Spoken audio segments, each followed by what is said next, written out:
보도의 진실과 시청자의 진심을 알아봅니다. YTN 뉴스 FM 열린 라디오 YTN 아나운서 유다원입니다.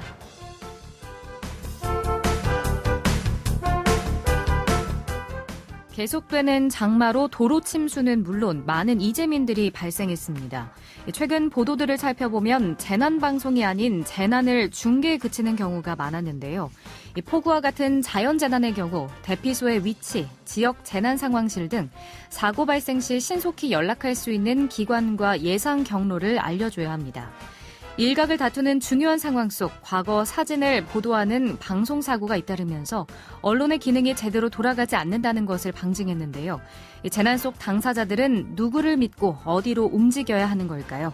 오늘 미디어 비평에서 이 내용 함께 살펴보겠습니다. 8월 8일 토요일 열린 라디오 YTN 시작합니다.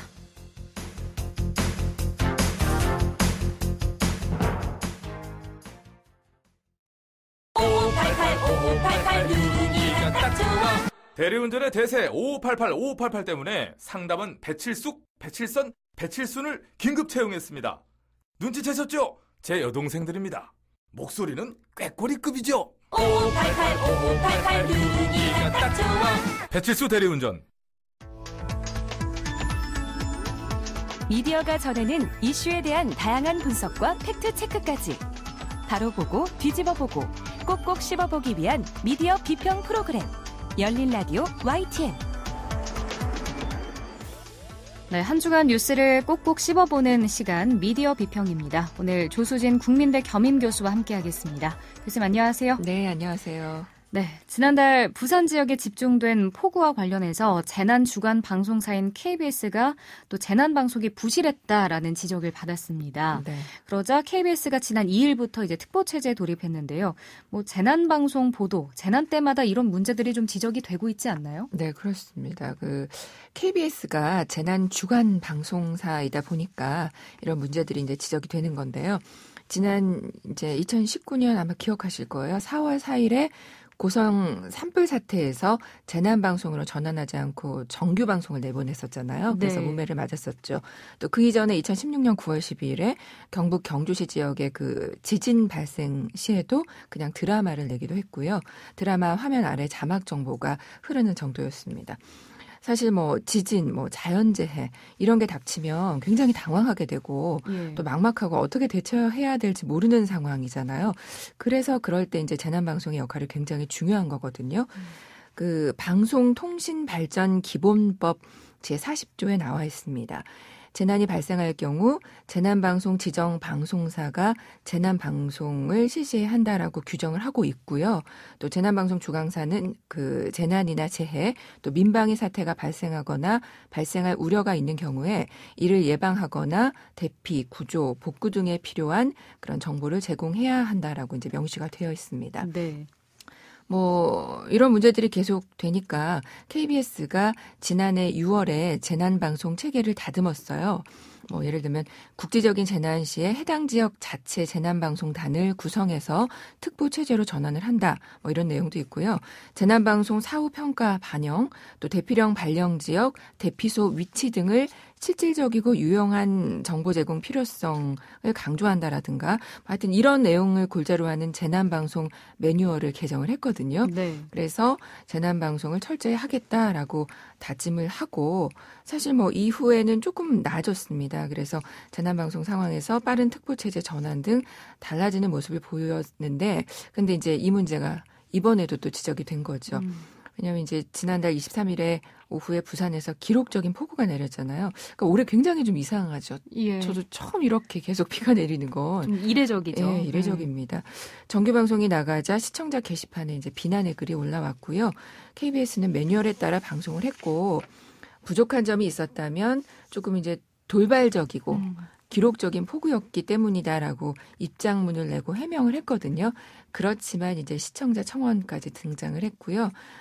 그래서 말씀하신 대로 정규 프로그램 중단하고 시간을 좀 대폭 늘렸습니다. 네. 재난방송은 과하다 싶을 정도로 대응하는 게 맞다 이런 말도 나오잖아요. 네. 재난방송에서 항상 문제로 지적되는 것들은 어떤 것들이 있을까요?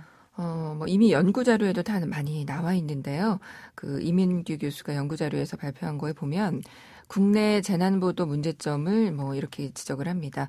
국내 재난보도는 필요한 정보 제공에 소홀하고 또 정확성과 객관성의 부족으로 추측성 보도가 난무하며 또 데이터 중심의 보도보다는 인터뷰 중심의 보도가 주를 이루고 이거 좀 많이 그렇죠. 네. 그다음에 과도한 속보 경쟁으로 인한 선정성과 불안감을 부추기는 보도가 많고 또 피해 현장 스케치 보도 등을 반복적으로 보도함으로써 불안감을 조성하고 또 인권, 기밀, 안보에 대해서 둔감한 불감증 보도의 특징을 보이고 있다라고 지적을 하고 있는데요. 네. 그러니까 정말 우리의 그 재난 보도를 아주 압축해서 잘 설명을 한 것 같아요. 네. 이게 이제 여러 가지 재난과 관련된 보도를 살펴보고 나온 연구 결과인 거거든요.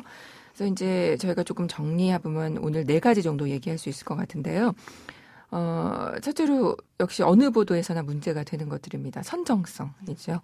재난 상황에서도 선정적인 언론, 또 과장된 제목들이 굉장히 많이 등장을 합니다. 재난방송에서 중요한 건 예방과 최소화를 위한 정보 전달이 중요한 거거든요. 네. 근데 이제 주로 보면 공포심을 불러일으키는 이런 내용도 굉장히 많고요. 그래서 이제 정확한 정보 전달이 그 어느 때보다 중요하겠습니다. 재난방송에도 이제 보도 준칙이 있거든요. 거기 보면 방송 사업자는 재난방송 등을 실시함에 있어서 재난 상황에 대해서 객관적이고 정확한 보도가 될 수 있도록 해야 할 것과 또 재난 지역과 이재민 등 피해자에게 도움을 줄 수 있는 정보를 다양하게 제공할 수 있도록 노력해야 하며 재난 수습 및 복구 상황은 물론 이재민 등 피해자의 생활과 관련된 정보의 제공에 비중을 둬야 한다라고 이미 제시하고 있습니다. 네, 재난 보도시 준수해야 하는 여러 규범이 이미 존재하지만 재난 관련 언론 보도가 현장을 왜곡하거나 속보 전달에만 치우쳐서 뉴스의 사실성, 객관성, 공정성, 균형성이나 중립성 등의 이런 가치를 좀 경시해온 건 아닌지 생각을 다시 한번 해봐야 할 것 같습니다. 네. 재난보도는 그 인명구조와 또 재난수습 및 복구를 방해하지 않는 범위 안에서 이재민 등 그 피해자에게 좌절감이나 공포감을 주지 않도록 사실은 그 피해자가 우선적으로 배려 대상이 되어야 하는 거거든요. 네. 그런데 이제 여전히 상업적이고 선정적인 보도 양식이 이렇게 개선되지 않은 상태라는 게 좀 문제고요. 이제 오늘 한 4가지 정도 얘기해 보겠다고 했는데요. 두 번째 생각해 봐야 할 문제가 오보의 문제입니다. 오보를 넘어서 속임수까지 등장한 적도 있었죠.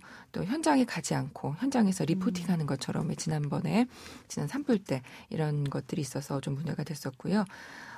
세 번째로 생각해 볼게 재난방송에서의 그 한계점이기도 한데요.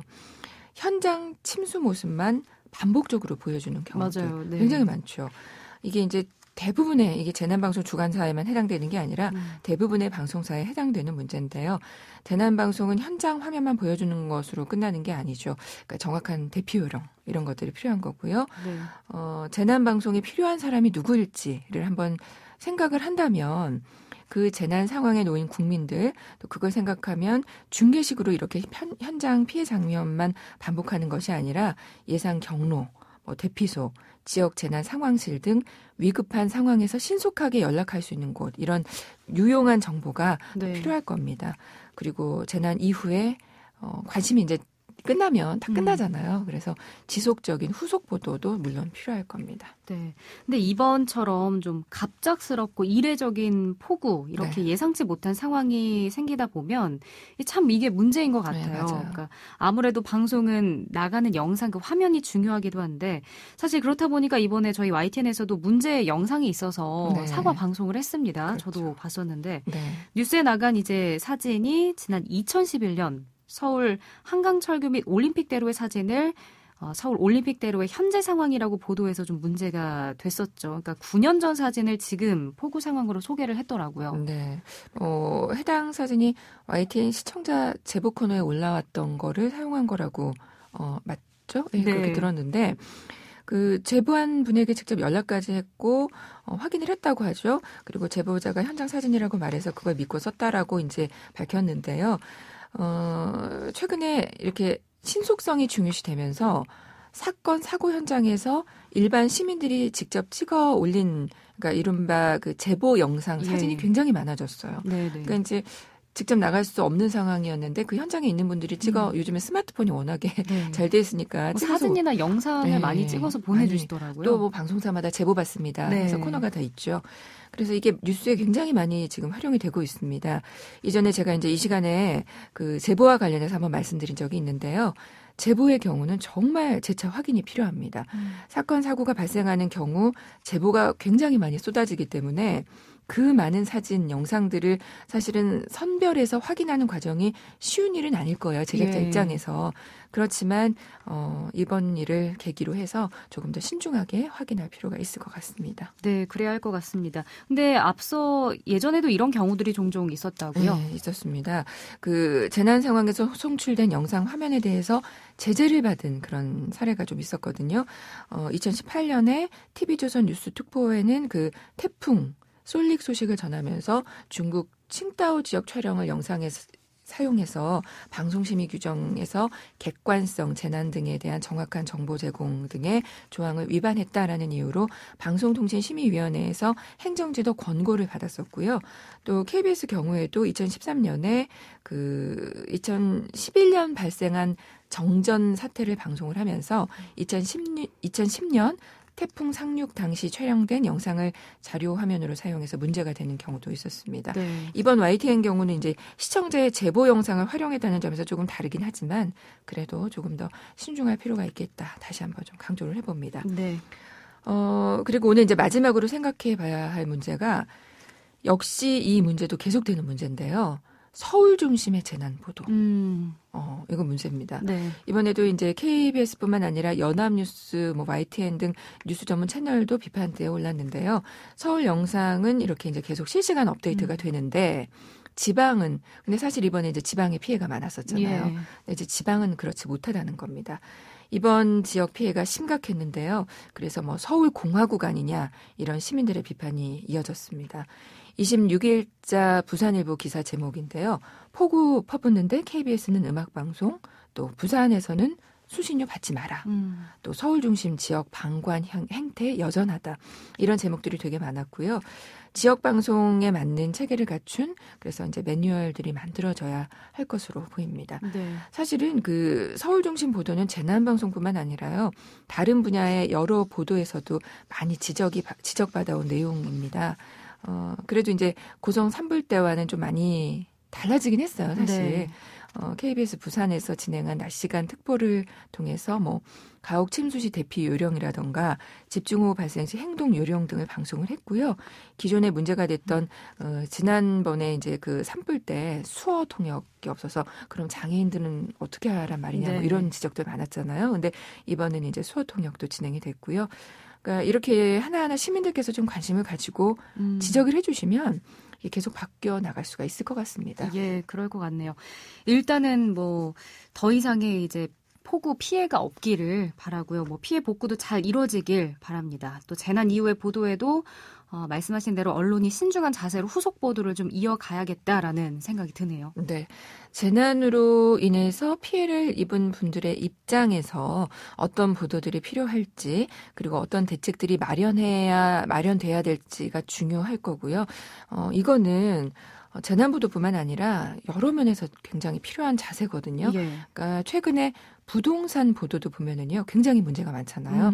근데 과연 이 보도가 누구를 위한 것인가를 좀 잘 살펴봤으면 좋겠습니다. 네, 사실 뭐 요새 폭우 이 재난 보도만큼이나 부동산 보도도 많이 나왔거든요. 이 네. 부분은 어떤 게 문제가 됐나요? 뭐 종부세, 세금이 오르면 이게 서민 생활과 어떤 관련이 있는 것인지 조금 고민하는 흔적이 있었으면 예, 좋겠습니다. 네. 뉴스 소비자 입장에서도요, 무조건 폭등, 폭락, 뭐 몇 퍼센트, 몇 억, 뭐 이런 표현들에 현혹되는 게 아니라 그 이면을 좀 살펴봤으면 좋겠고요. 정부의 부동산 정책에 대한 언론의 보도 프레임을 분석한 여러 연구들이 있거든요. 연구 결과 보도 내용이 역시 다 비슷합니다. 보수와 진보로 구별되는 면이 명확했고요.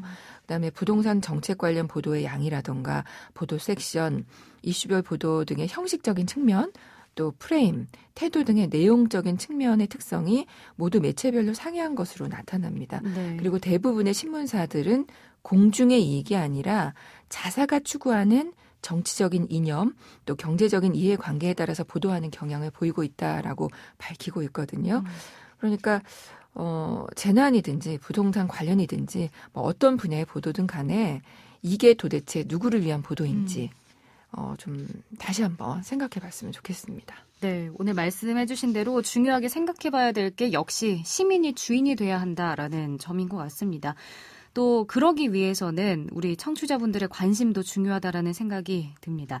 여러분들의 관심과 의견이 반영되면서 언론이 더 제자리를 잡아 나갈 수 있지 않을까 생각이 드는데요. 그러다 보면 뭐 저희가 미디어 비평을 통해서 항상 이야기해 주시는 부분들이 네, 좀 더 맞아요. 나아지지 않을까 기대가 됩니다. 네, 교수님 오늘 말씀 여기까지 듣겠습니다. 고맙습니다. 네, 고맙습니다. 네, 지금까지 조수진 국민대 겸임교수였습니다.